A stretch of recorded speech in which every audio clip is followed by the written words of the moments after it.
అడుగు అడుగున ధనదాహం, అధికారంపై అధిక మోహం, వ్యసనాలపై తగని వ్యామోహం. ఆధునిక సమాజమేవో ఆటవిక సమూహం, స్వార్థపరుల సందోహంలో ధర్మం ఉనికేవో సందేహం. మనసున్న మనిషికి ప్రతి నిమిషం ఎదురయ్యేను ఓ పద్మవ్యూహం, పద్మవ్యూహం, పద్మవ్యూహం.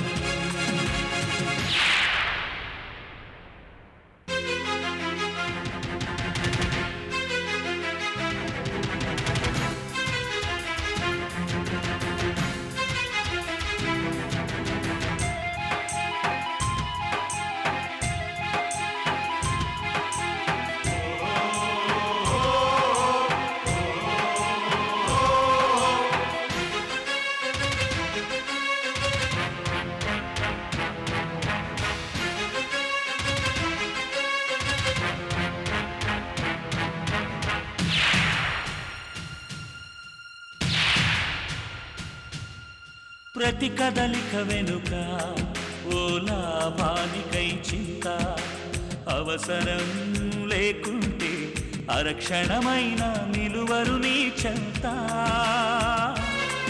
ఇది కన్నీటినే వేలం వేసే కసాయి సంత, ఇది కన్నీటినే వేలం వేసే కసాయి సంత. విలువలకై వెతుకులాట నేడొక పెద్ద వింత, విలువలకై వెతుకులాట నేడొక పెద్ద వింత.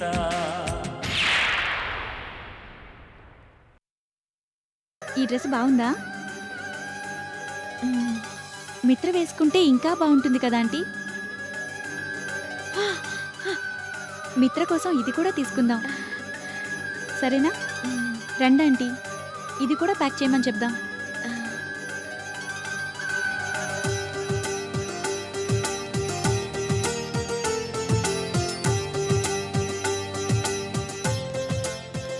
ఆ బొమ్మకి వేసిన డ్రెస్ కూడా ప్యాక్ చేయించండి. అలాగే మేడం.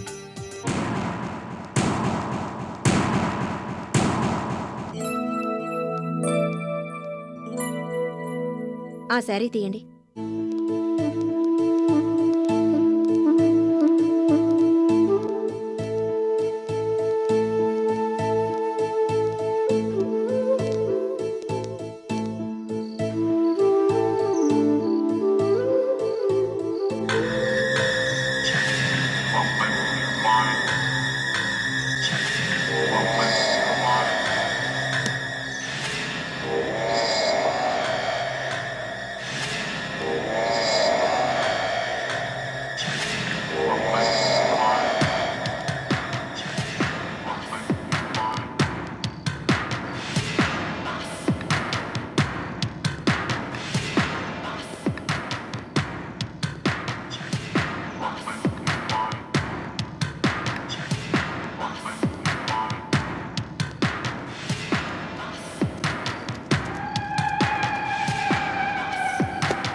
డ్రైవర్, ఆ షాప్ దగ్గర కార్ ఆపు.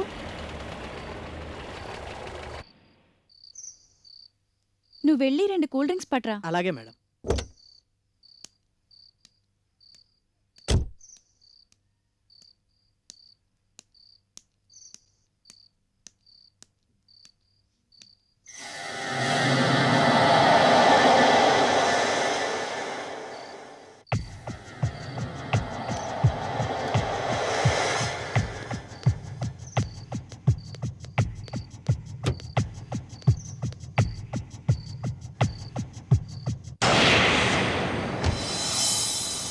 ఆంటీ ఎప్పుడూ అలా ఆలోచిస్తూ కూర్చోకూడదు. మాట్లాడాలి, అందరితో కలవాలి, సరదాగా కబుర్లు చెప్పాలి. మీతో మాట్లాడితే మా అమ్మతో మాట్లాడినట్టుంటుంది. నా కోసమైనా మీరు మాట్లాడాలి.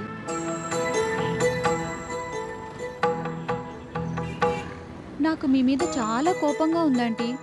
ఇంతవరకు మీరు నాకు మిత్ర గురించి చెప్పనే లేదు. మిత్ర, నా మిత్ర. అవునా ఆంటీ? మీ మిత్ర గురించే అడుగుతున్నాను. చెప్పండి, మీ మిత్ర ఎలా ఉంటుంది? బాగా అందంగా ఉంటుందా? బాగా చదువుకుంటుందా? అల్లరి ఎక్కువ చేస్తుందా? మిత్రకు మ్యూజిక్ అంటే ఇష్టమేనా? క్లాసికల్ వింటుందా? పాప్ మ్యూజిక్ వింటుందా? పోన్లేండి, ఇవన్నీ వద్దు కానీ ఒక్క మాట చెప్పండి. మిత్రం మోడర్న్గా ఉంటుందా? ట్రెడిషనల్గా ఉంటుందా? ఇవిగో మేడం. ఇన్ని ప్రశ్నలు ఒకేసారి అడిగి మిమ్మల్ని ఇబ్బంది పెడుతున్నానా ఆంటీ? మిత్ర, మిత్ర. పోన్లేండి, ఇప్పుడు చెప్పక్కర్లేదు.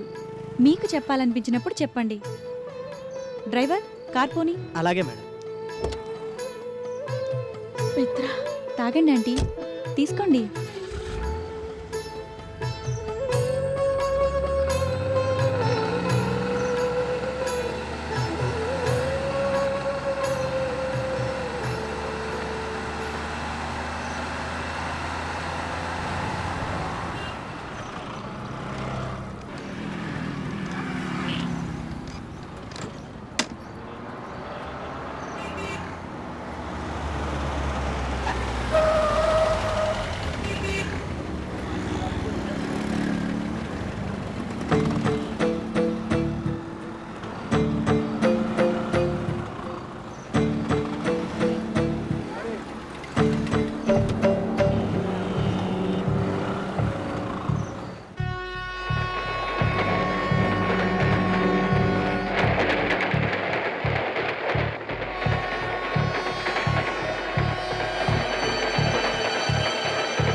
డ్రైవర్, డిక్కీలో ఫ్రూట్ బాస్కెట్ ఉంది, లోపలికి తీసుకురా.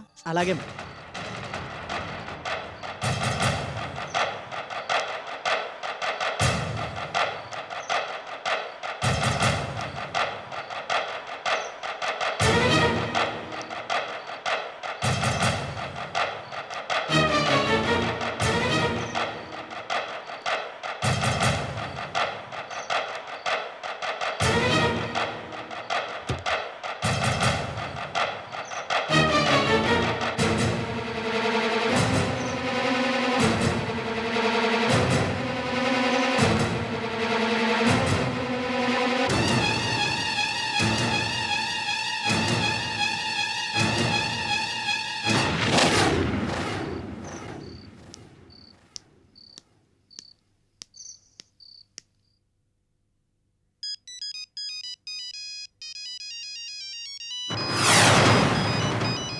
ఈ నెంబర్ మన లిస్ట్లో లేదే.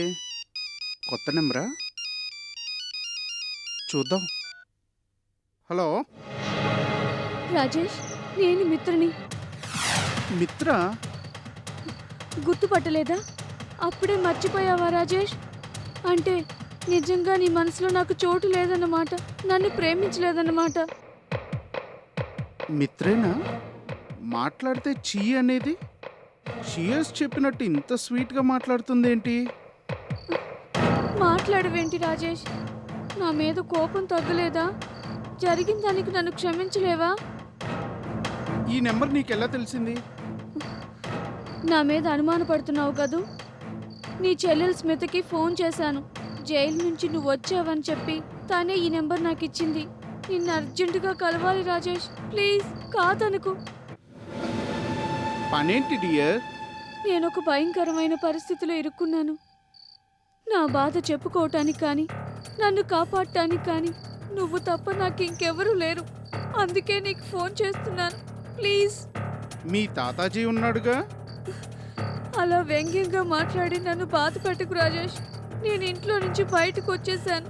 అదంతా చెప్పే టైం లేదు, ఫోన్లో చెప్పేది కూడా కాదు. ప్లీజ్ నన్ను అర్థం చేసుకో. నన్ను ఈ ఊబిలో నుంచి నువ్వు తప్ప ఇంకెవ్వరూ బయటికి తీసుకురాలేరు. ప్లీజ్ రాజేష్, నాకు సహాయం చేయి. జీవితాంతం నీకు రుణపడి ఉంటాను. పోలీసులు నా కోసం వెతుకుతున్నారు. ఏదోలా వాళ్ళ కళ్ళు గప్పి రేపు నర్సాపూర్ ఫారెస్ట్ గెస్ట్ హౌస్కి వస్తాను. జరిగిందంతా చెప్తాను. నువ్వే నన్ను కాపాడాలి. Please save me. నువ్వు అంత రిక్వెస్ట్ చేయనవసరం లేదు డార్లింగ్. నువ్వే నేను, నేనే నువ్వు. తప్పకుండా వస్తాను. Thank you Rajesh. నాకిప్పుడు ధైర్యంగా ఉంది. ఇందులోంచి బయటపడగలననే నమ్మకం కలిగింది. అంతకన్నా ఎక్కువగా నీ ప్రేమను అర్థం చేసుకోలేక నేను నీకు అన్యాయం చేసినా ఇంకా నీ మనసులో నా చోటు అలాగే ఉన్నందుకు నాకు చాలా ఆనందంగా ఉంది.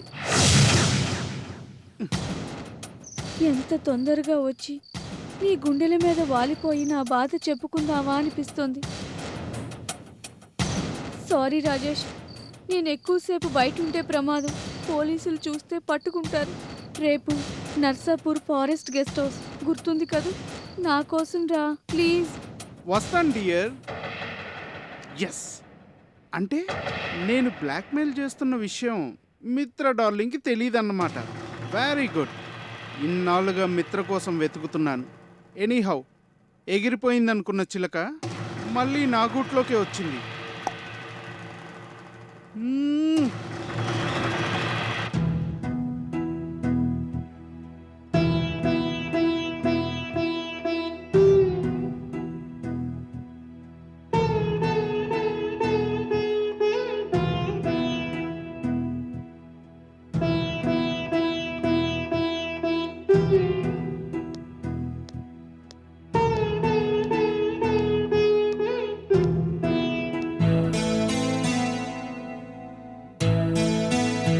ఆంటీ,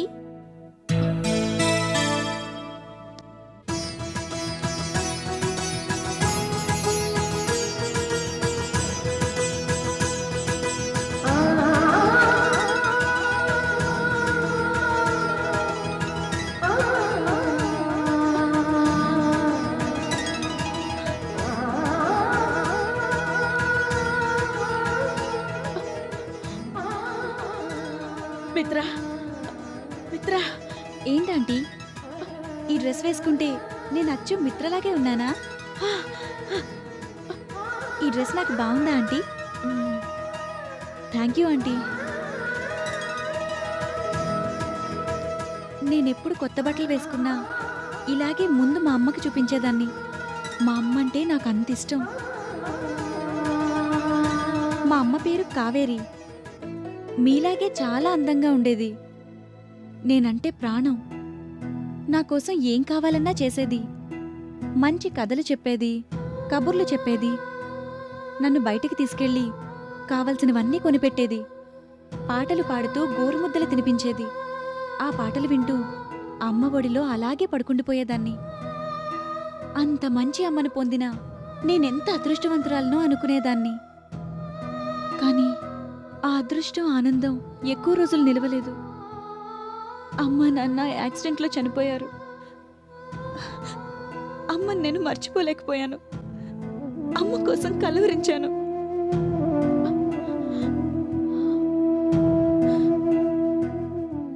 ఇప్పుడు మిమ్మల్ని చూస్తుంటే నా కోసం మా అమ్మే మళ్ళీ తిరిగొచ్చిందనిపిస్తోంది. నేను మిమ్మల్ని అమ్మా అని పిలవనా? మిత్ర, నా మిత్ర,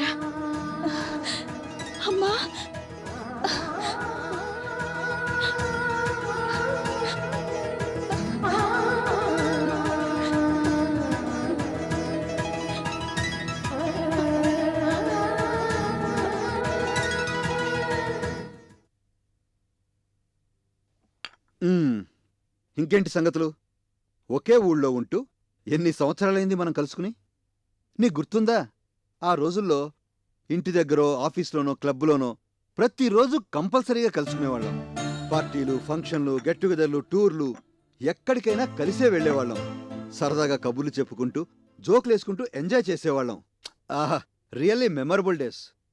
ఎనీహౌ, ఇన్నాళ్లకి నన్ను ఇలా వెతుక్కుంటూ వచ్చినందుకు నాకు చాలా ఆనందంగా ఉంది. కూతురు అల్లుడు యాక్సిడెంట్లో చనిపోయాక నేను మళ్ళీ మామూలు మనిషిని కాలేకపోయాను. చాలా వరకు అందరికీ దూరంగా ఉండిపోయాను. ఆ బాధ నాకు తెలుసు. నా కూతురు రేఖ చనిపోయినప్పుడు ఆ నరకం నేను అనుభవించాను. బిజినెస్ ఎలా ఉంది? ఇంకా కాంట్రాక్ట్స్ చేస్తున్నావా? లేదు, మనవరాలు సుమిత్రకి అమ్మ నాన్న నేనే అయి పెంచాను. అందుకని చూడ్డానికి ఎవ్వరూ లేకపోవటంతో చాలా వరకు బిజినెస్లు వైండప్ చేసేశాను. రియల్ ఎస్టేట్ మాత్రం రన్ చేస్తున్నాను.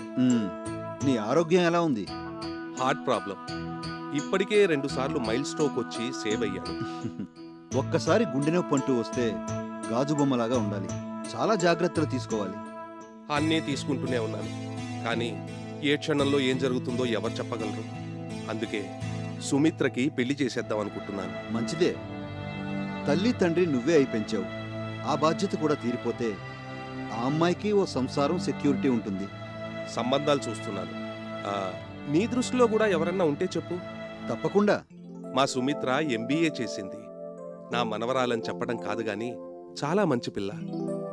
మంచి మర్యాద, వినయం, పెద్దలంటే గౌరవం అన్నీ ఉన్నాయి.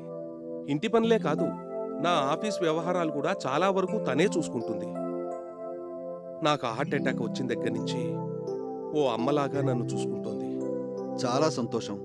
సుమిత్రని చేసుకునేవాడు తప్పకుండా అదృష్టవంతుడవుతాడు. మంచి సంబంధం చూద్దాం. ఇంతకీ మా ఇంటికి ఎప్పుడు వస్తున్నావు? వీలు చూసుకుని వస్తాను. ఈ వ్యాపారాలు, వ్యవహారాలు ఎప్పుడూ ఉండేవే. ఏదో ఒక రోజు వచ్చేసేయి, నీకు కాస్త రిలీఫ్గా ఉంటుంది. నీ భార్యను ఎప్పుడూ తీసుకురాలేదు, ఆవిడ్ని కూడా తీసుకునిరా. సుమిత్రకి బంధువులన్నా స్నేహితులన్నా చాలా ఇష్టం. ఇంటికి ఎవరన్నా వస్తే అసలు వదలదు. సుమిత్ర కోసమైనా మీరు రావాలి. నువ్వు అంతగా చెప్పాలా? ఈ వారంలోనే శారదను తీసుకుని తప్పకుండా వస్తా.